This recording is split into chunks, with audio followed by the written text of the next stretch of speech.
You have been watching your neighbors walk past your yard all summer with that look on their face. The polite look, the one that is not quite admiration and not quite pity, but somewhere in between. And every June you stand in that garden center, you walk the aisles, you pick out something that looks incredible in the pot. You bring it home, you plant it in the heat, and by September it looks like it gave up on you. Some of it died outright. Some of it technically survived, but never bloomed the way the tag promised. And you told yourself you would figure it out next year. Well, next year is here. And I am going to tell you something right now that nobody at that garden center is going to say to your face. June is not too late.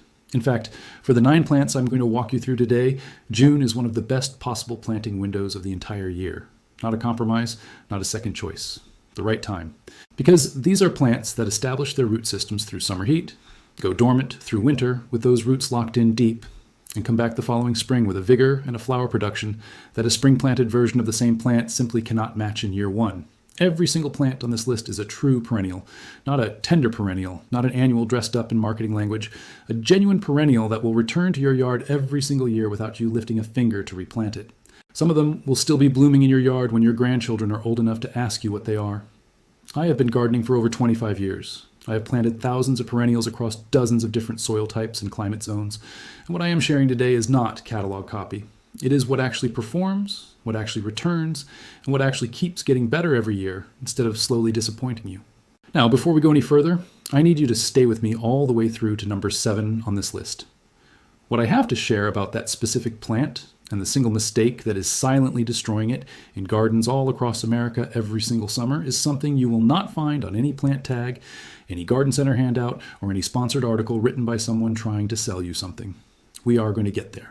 And right now, before we take one more step, drop your US state or your USDA hardiness zone in the comments below this video. Just your state, just your zone, whatever you know. I read every single one, and I build this content specifically around where this community is actually gardening. Not a hypothetical climate, not a generic average, where you are. Drop it right now, and then let us get into this. Number 1 is Coreopsis verticillata, threadleaf coreopsis. And I want to start here because this plant is one of the most overlooked June planting opportunities in the entire perennial world. And the reason it gets overlooked is a branding problem, not a performance problem. Most people hear Coreopsis and they picture the annual versions that get crammed into 6-pack trays every spring at the big box stores. Those annuals are perfectly fine plants, but they have nothing to do with what I'm talking about today. Coreopsis verticillata, the threadleaf species, is a native North American perennial with thread-like finely cut foliage and a flowering habit so generous and so continuous that I have described it to clients for 25 years as the plant that does not know how to stop. When you plant it in June and give it a single summer to establish, what you are building underground is a fibrous, spreading root system that will push wider and more vigorous every season for the next 15 to 20 years. The show above ground that first summer is already good. From year 2 onward, it is extraordinary. Let me give you the specific varieties you need to know. Moonbeam is the one that earned this species its reputation. Soft, butter yellow flowers on a mounding plant that stays around 18 inches tall, blooms from June through September, and reblooms if you give it a light shearing after the first flush fades. It won the Perennial Plant of the Year award in 1992, and it is still earning that title in yards across America right now. Zagreb is the variety I recommend if you want a more compact, more saturated color. The flowers are a brighter, warmer gold yellow, the plant stays under a foot tall, and it is an absolutely perfect front-of-border plant or container perennial. Both are reliably hardy from zones 3 through 9.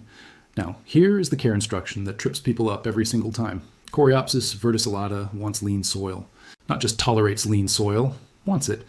When you plant this in rich, heavily amended garden soil and water it generously, you will get a lush, wide, beautiful plant that produces a modest number of flowers and flops open in the center by August. When you plant it in average to poor, fast-draining soil, give it full sun, and then largely ignore it after establishment, the plant tightens up, stands up on its own, and covers itself in flowers from early summer until frost. That is not an accident. That is the plant functioning the way its native habitat shaped it to function, on the thin, dry, well-drained soils of the American prairies and open woodlands where it evolved. Do not try to improve that situation. Do not amend the soil heavily before planting. The lean conditions are not a problem to solve.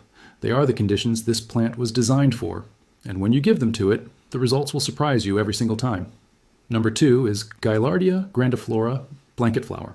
And I want to tell you something about this plant that the horticulture industry handles very poorly, and it is costing gardeners real money and real frustration every single season.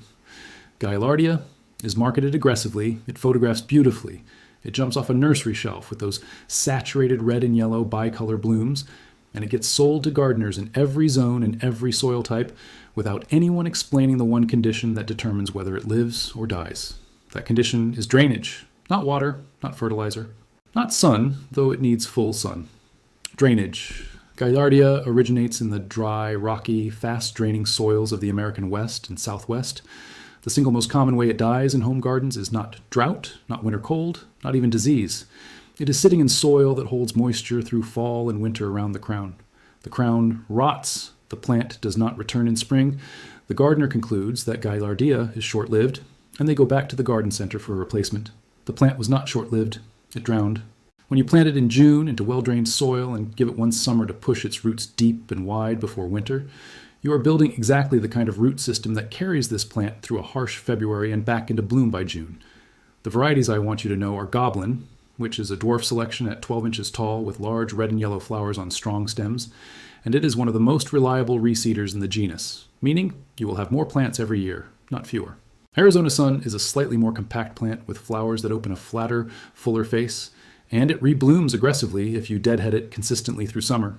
Both are hardy from zones 3 through 10. Do not fertilize this plant after planting. One light application of a balanced fertilizer at planting time is sufficient, and even that is optional if your soil has any reasonable organic content. Nitrogen-heavy feeding produces the same result here that it does with every drought-tolerant prairie native. Big, soft, lush growth that flops over, resists disease poorly, and does not bloom as well as a leaner, harder plant in poorer conditions. Give it sun, give it drainage, give it June, then leave it alone and let it prove to you what it is capable of. Number 3 is Rudbeckia fulgida, black-eyed Susan. And I want to make a distinction immediately that matters more than most people realize. There is Rudbeckia hirta, the annual and short-lived perennial type that you see everywhere in summer displays, and then there is Rudbeckia fulgida, the genuine long-lived perennial species. They look almost identical on a bench at the nursery. The tag might say black-eyed Susan for both of them.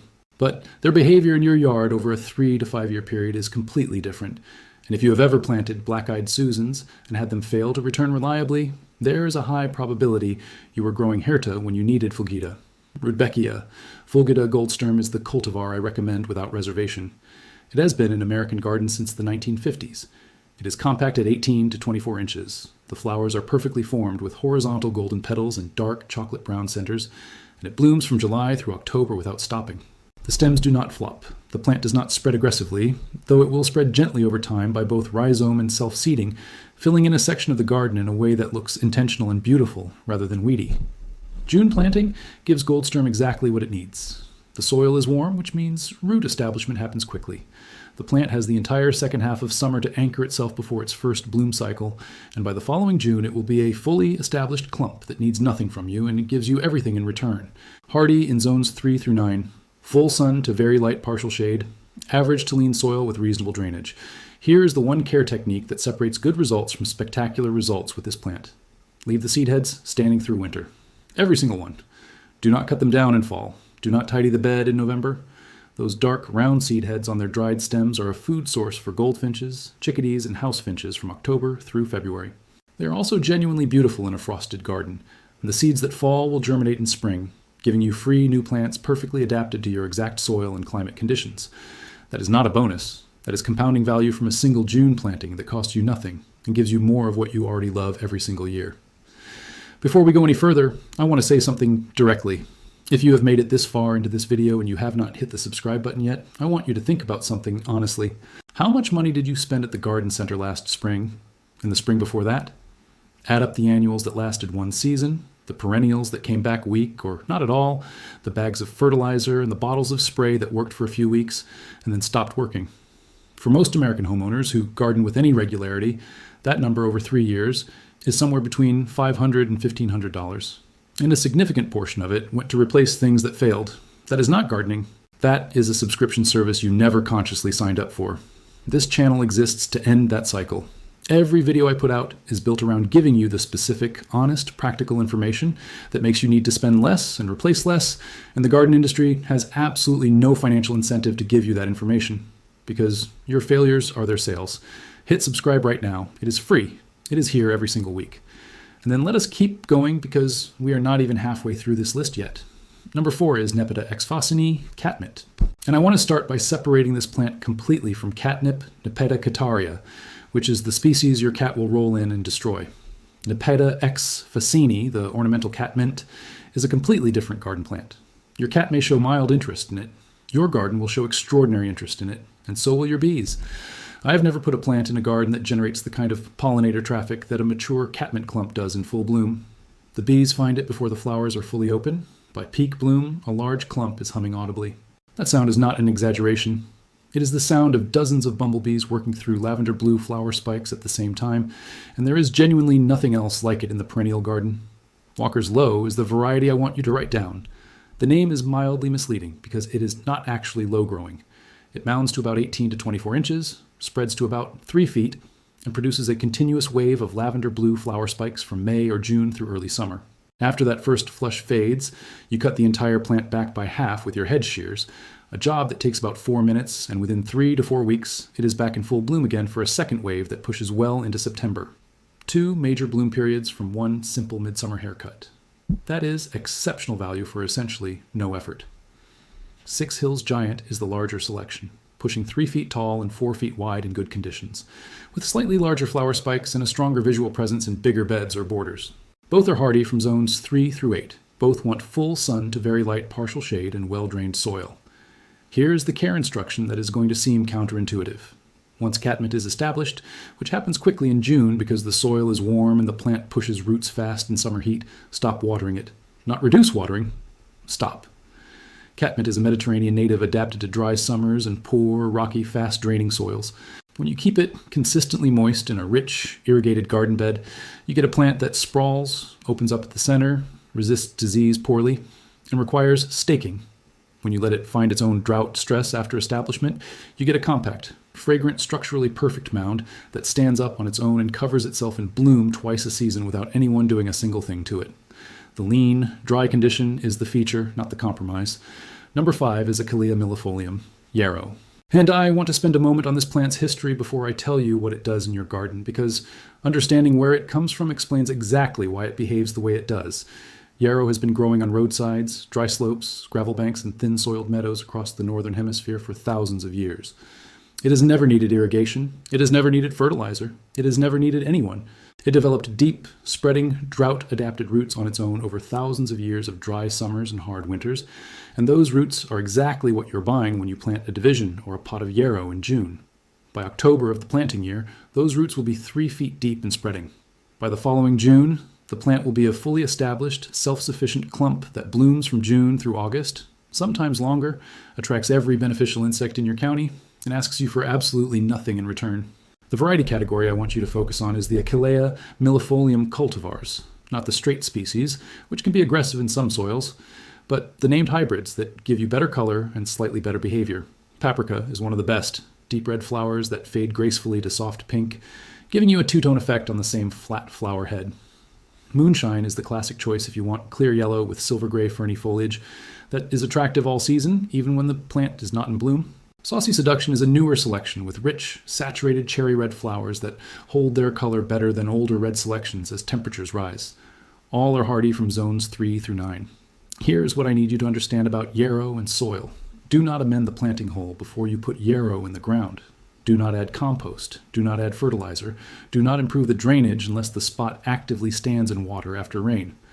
Yarrow planted in rich, amended soil produces tall, floppy plants that fall over in July and look terrible.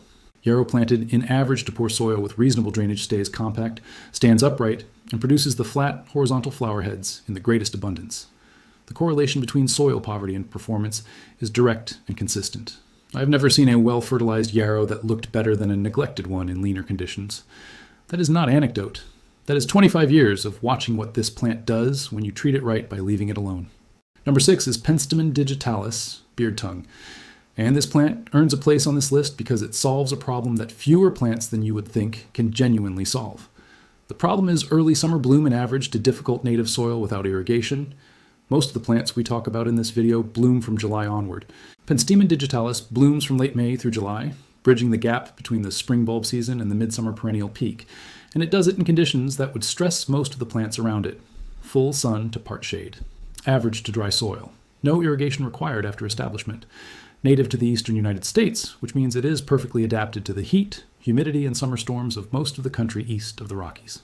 The cultivar Husker Red is the one you want. It was the perennial plant of the year in 1996, and it remains one of the most visually striking native perennials available. The foliage is a deep burgundy red that holds its color from spring through fall, and in June it sends up tall flower stems, sometimes reaching 3 feet, covered in tubular white flowers with a faint pink blush. The contrast between the dark foliage and the white flowers is genuinely beautiful and unusual. It photographs extraordinarily well. More importantly, it produces hundreds of small flowers that are specifically shaped for native bees, hummingbirds, and bumblebees, and the ecological traffic it generates during its bloom period is remarkable.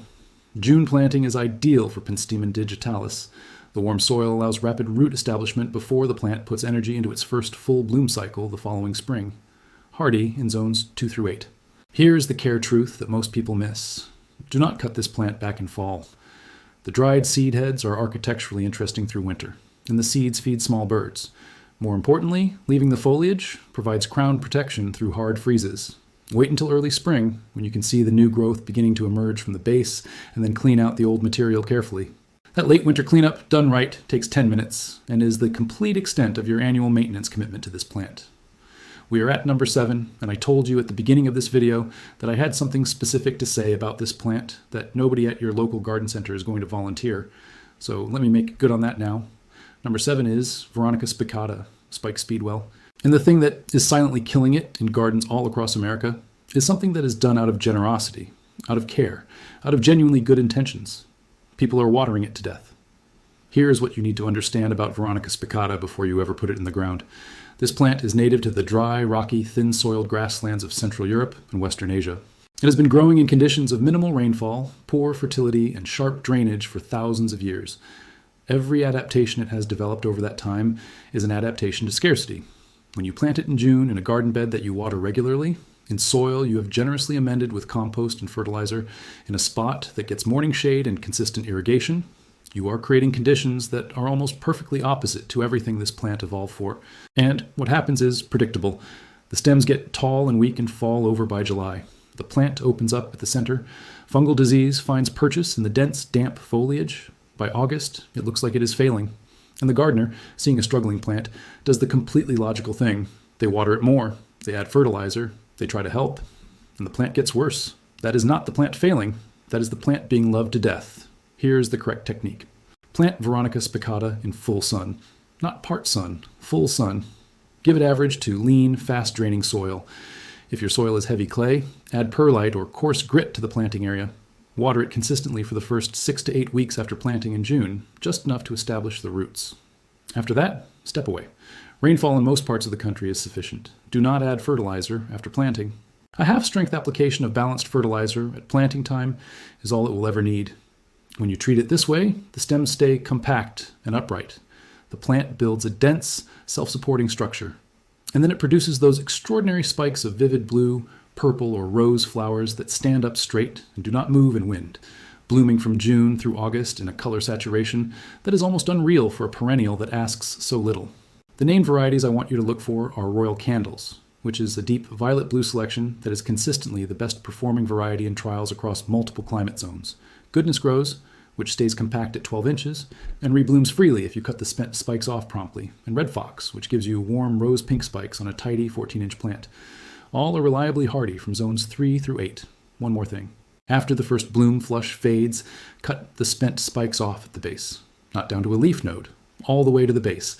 This prevents the plant from putting energy into seed production and signals it to push new basal growth that will carry a second, smaller bloom wave in late summer. That second flush is not as dramatic as the first, but it is real, and it extends the season by 4 to 6 weeks at essentially no cost to you. This is a good moment to pause because if you have been watching this video all the way through, I want to ask you something honestly. Where else are you getting this kind of specific information? Think about it. Not the beautiful photos on social media with a plant name and a caption. Not the cheerful enthusiasm of a store display tag that was written by a marketing department, not a horticulturist. Not the generic article on some website that was written to attract search traffic and lists the same 12 plants every other article about perennials lists. Nobody at your local garden center sat you down and explained the root physiology of Veronica, or why the soil amendment that helps every other plant in your garden is destroying your catmint. Nobody explained the difference between Rudbeckia fulgida and Rudbeckia hirta, or why that distinction costs people years of bloom. I'm not saying the people who work at those places do not care about plants. Many of them genuinely love plants. But a retail garden center profits. When you replace what died, it profits. When you buy more fertilizer, more spray, more of everything. That business model has no incentive to give you the information that makes your plants live longer and need less. This channel does not operate that way. Nobody's paying me to recommend any plant on this list. No nursery, no chemical company, no seed brand. What I am giving you today is 25 years of real experience applied to your real yard and your real budget. If that is the kind of information you want every single week, hit subscribe right now. It is free. It is here every week. And it will save you more money in the next 3 gardening seasons than you can probably calculate right now. Number 8 is Liatris spicata, blazing star, also called gay feather. And I want to lead with the visual because it is genuinely one of the most striking effects any perennial produces in a garden. Most flowers open from the bottom of the spike upward. Liatris opens from the top down. When those tall, dense, fuzzy purple flower spikes start blooming in July, they start at the top, and the color moves downward over a period of 2 to 3 weeks, creating a slowly descending ribbon of purple that is unlike anything else in the garden. It is architectural, it is unusual, and it photographs in a way that makes people ask what it is every time they see it. But the visual is not why this plant is on today's list. It is on this list because of what happens underground when you plant it in June. Liatris spicata grows from a corm, a thickened, starchy underground storage organ, and when you plant that corm in warm June soil, it establishes with exceptional speed. By August, you may already see some bloom in the planting year. By the second summer, the corm has divided, and you have a larger clump. By year 3 or 4, that clump is producing so many flower spikes that the massive purple from July through September is something people slow their cars down to look at. The named varieties I recommend are Cobalt, which is the compact selection at about 2 feet tall, and the one I always recommend for borders and containers, and Floristan Violet, which is taller at 3 to 4 feet, and better suited to the back of a border or a naturalized meadow planting. Both are hardy from zones 3 through 9. Both are exceptional cut flowers that last over 2 weeks in a vase. And both are specific magnets for monarchs and swallowtails, which use the flower spikes as a nectar source during the late summer migration period. Plant Liatris in full sun. Give it well-drained soil. Here is the one care instruction that matters most. Do not overwater it. The corm is adapted to dry prairie conditions, and it will rot in constantly moist soil. Water it at planting. Water it during the first dry spells of summer establishment, and after that, trust the plant to find what it needs. Leave the dried seed heads standing through fall. Goldfinches eat the seeds directly off the spikes from September through November. You are not leaving a mess. You are running a bird feeder that replenishes itself. Number 9 is Salvia nemorosa, woodland sage. And I want to close with this plant deliberately because if you are standing at the beginning of a June planting project and you're not sure where to start, if the zone information and cultivar names and care instructions from the last 40 minutes are swirling around and you're not sure which plant to begin with, this is the one. Salvia nemorosa is the most forgiving, the most reliable, the most consistently rewarding perennial on this entire list for a gardener who wants guaranteed results with minimal risk. Let me tell you what you get.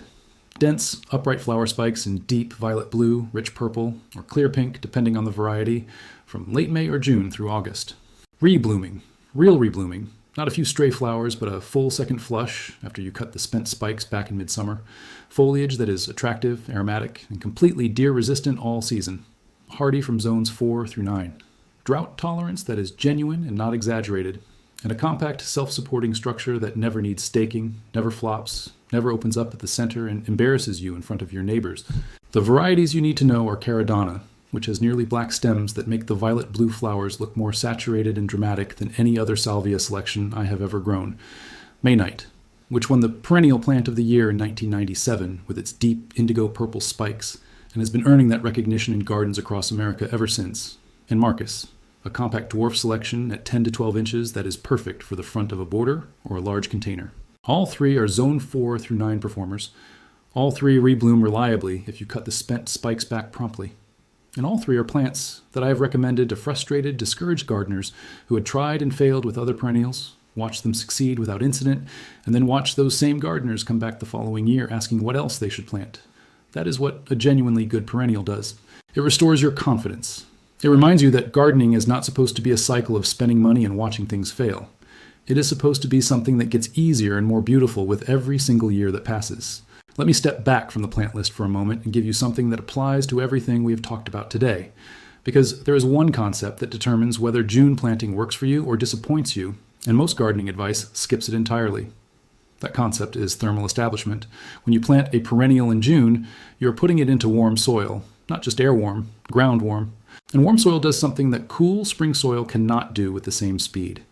It activates root growth immediately. The roots of a healthy perennial planted in June warm soil can establish to a depth of 12 to 18 inches in a single growing season in a way that a March or April planting in cold soil simply cannot replicate at the same rate. What this means practically is that your June planted perennials are going into their first winter with a root system that is already deep, already anchored, already capable of accessing soil moisture from below the frost line. That is why June planted perennials often perform better in their second year than spring planted versions of the same variety. The roots got the warm establishment window. The plant went into winter from a position of strength instead of a position of early season fragility. The one thing you must do, and I want to be direct about this because it is the thing most people skip when they plant in June, is water correctly for the first 4 to 6 weeks after planting. Not daily, not on a schedule, deeply and thoroughly, twice a week, whenever the top 2 inches of soil are dry to the touch. That 4 to 6 week window is the establishment window. Every dollar of care you invest in it pays back in years of lower maintenance and stronger performance. After that window closes, once you feel the plant is anchored and growing, you step back. You reduce watering, you stop fertilizing, you let the plant's natural drought adaptations take over and do the work they were designed to do.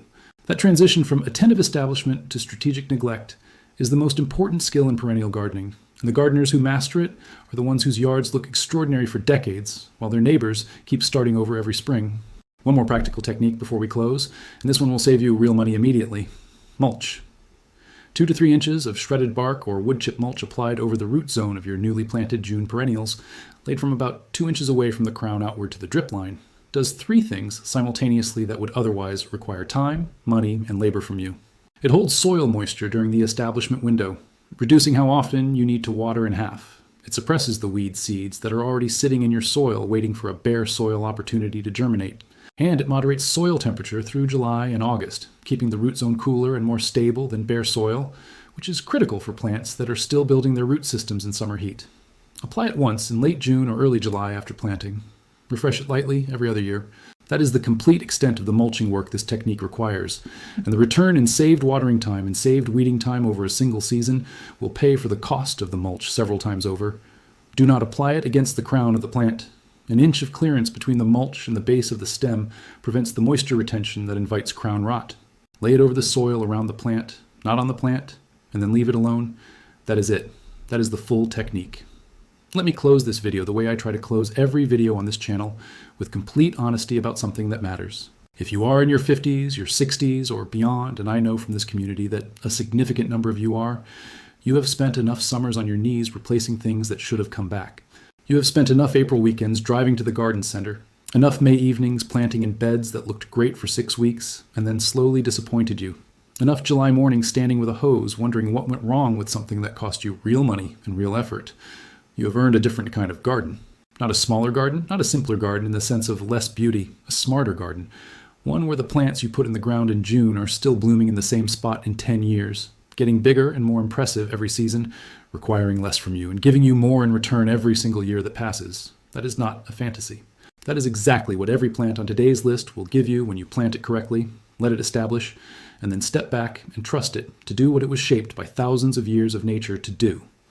A Coreopsis moonbeam planted in June of this year could still be blooming in your yard when your grandchildren are old enough to ask you what it is. A Liatris clump planted this summer could be producing twice as many spikes by the time you have forgotten what it was like to start over every spring. That is not gardening as a chore. That is gardening as an investment that compounds, quietly and beautifully, every single year. Subscribe to this channel if you have not already. It is here every week. It is free. And every video is built specifically for gardeners who are done wasting money and done starting over from scratch every spring.